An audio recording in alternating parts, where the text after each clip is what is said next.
You know when a film is about to come out and it looks like there's about as much point to this as there was to the 2016 Ghostbusters reboot. And that looks more scary.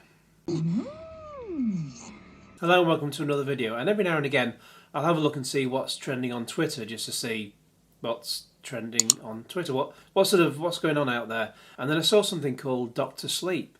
And I thought, what's that? Is that some sort of new Marvel superhero? Because I've got a bit tired of their films. So anyway, I had a look at it, and it's a sequel to The Shining. Now, I knew, obviously I've seen The Shining. I've seen The Shining a zillion times. I don't read books, so that probably isn't a surprise to too many people.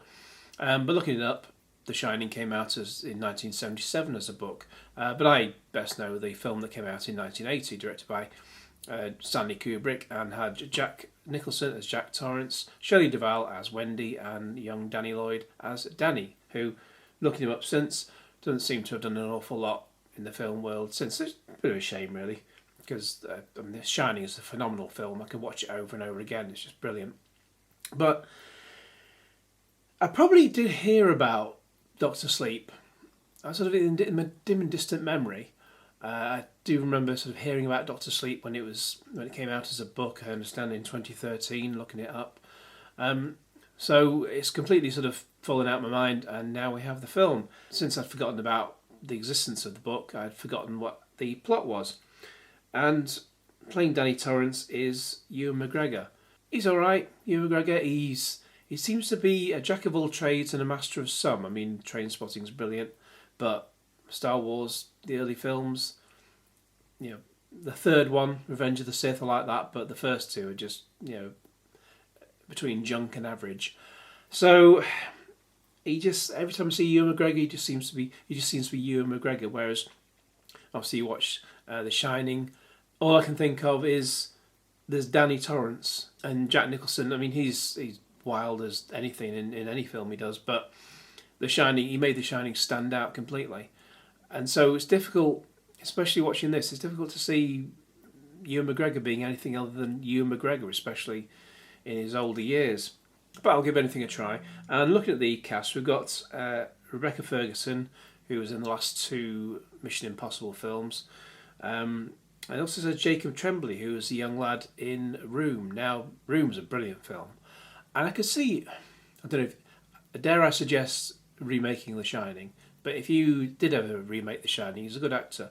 You could do worse than have him in a role. Maybe, looking at the cast list on IMDb, it doesn't actually say what his role is. Maybe it's a flashback scene. But what I will say is, if you were to put, the floppy hair on him, he could probably do a decent Danny Torrance. So maybe there's a flashback scene in there, I don't know. The plot synopsis for the storyline is quite a long one, but it says, on highways across America, a tribe of people called the True Knot travel in search of sustenance. They look harmless, mostly old, lots of polyester, and married to their RVs. That's the big recreational vehicles. But as Dan Torrance knows, because he's Dan now, and tween, what's a tween? Between teen and, I don't know, kids? And tween But as Dan Torrance knows, and tween Aberystone learns, I'm so old, the True Knot are quasi-immortal, living off the steam, quote-unquote, that children with The Shining produce when they are slowly tortured to death. Haunted by the inhabitants of the Overlook Hotel where he spent one horrific childhood year, Dan has been drifting for decades, desperate to shed his father's legacy of despair, alcoholism and violence. Finally he settles in a New Hampshire town, an AA community. Was it AA or AA? Sounds like Automobile Association. An AA community that sustains him, and a job at a nursing home where his remnant shining power provides a crucial final comfort to the dying. Aided by a prescient cat, he becomes Dr. Sleep. Then Dan meets the evanescent Aberystone, and it is her spectacular gift, the brightest shining ever seen, that reignites Dan's own demons and summons him for a battle for Abra's soul. So I'm going to watch the trailer, and I can't put the sound on obviously while I do this, but we've got Dan Torrance now staring at a wall which has got hello written on it in chalk.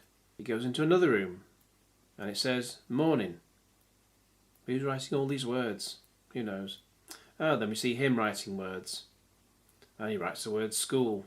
Again, you're putting little smiley faces in the O's. Then there's a bit of an explosion, and he looks up, and in the mirror he can see red rum, i.e. murder. So things are coming back to haunt him, clearly. He looks very pensive, but then he's Ewan McGregor. He looks the same anyway. There's a young girl, this is clearly this Abra Stone. Ewan McGregor just looks a bit confused as usual. There's a bit of weird stuff, there's a bit of what looks like smoke coming out of someone's mouth, but I guess this is all part of the Shining thing, and everything looks like it's meant to be a bit scary. People look scared. Then we've got flashbacks to the Shining Hotel, which, God, that Ready Player One, what a flipping mess that made of it all. What a complete waste of 10 minutes that was in an overlong film anyway.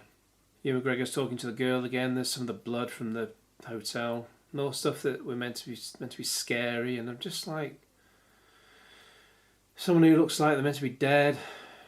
It just seems to be just, let's try and make some money out of just copying what's gone before. I mean, I say I don't read books. I don't know how much of what you would see in The Shining shows up in Doctor Sleep. Maybe as flashbacks in his mind. I don't know. Again, we got the red rum door in a trailer that lasts almost 3 minutes, and also got I presume Danny's back at the hotel, but he's looking through a door that's been hacked open with an axe. It's out in November the 8th in America. I presume it'd be around here at the same time. And it's directed by Mike Flanagan. Looking up his credits, because nothing particular springs to mind. The only thing that sort of stands out in a way that I remember is Oculus, which was a film from 2013 with Karen Gillan and Brenton Thwaites. He ended up in Gods of Egypt, which was awful. She, of course, was in Doctor Who and more recently in the Avengers films. That was actually pretty good. There's a weird sort of crime, load of supernatural nonsense, and The Mirror, where a whole lot of stuff goes on. That was actually a really good film. I enjoyed that. So maybe in his hands it could be alright, but I watched this trailer and I see people going ape for it on the internet, and I'm just like, what? It just feels like it feels like the whole thing, probably like Danny Torrance's past, it just feels like everything should be just left alone and not dragged up, and just leave The Shining to be. Just enjoy The Shining for what it is. I'm not on board for this whatsoever.